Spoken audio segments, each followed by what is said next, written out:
ஒரு சிம்பிளான அதே சமயம் சீக்கிரமாக செய்கிற ஒரு குழம்பு ரெசிபி தான் பார்க்க போகிறோம். இன்றைக்கி நம்ம பார்க்க போகிற குழம்பு அது பார்த்திங்கன்னா வெங்காய புளிக்குழம்பு. இந்த வெங்காய புளிக்குழம்பு வைக்கிறதுக்கு ஒரு பாத்திரத்தில் நல்லெண்ணெய், கடுகு, உளுந்தம்பருப்பு, கடலைப்பருப்புலாம் தாளிச்சிட்டு கொஞ்சம் வெந்தயம், கொஞ்சம் ஜீரகம் போட்டு பொரிஞ்சதுக்கப்புறம் பெரிய வெங்காயம்.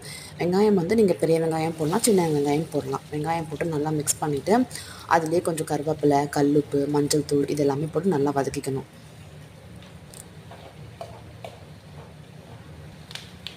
வெங்காயம் நல்லா வதங்கினதுக்கப்புறம் ஒரு சின்ன எலுமிச்சம்பழம் சைஸ் அளவுக்கு புளியை வந்து ஊற வச்சு கரைச்சி வச்சுக்கணும்.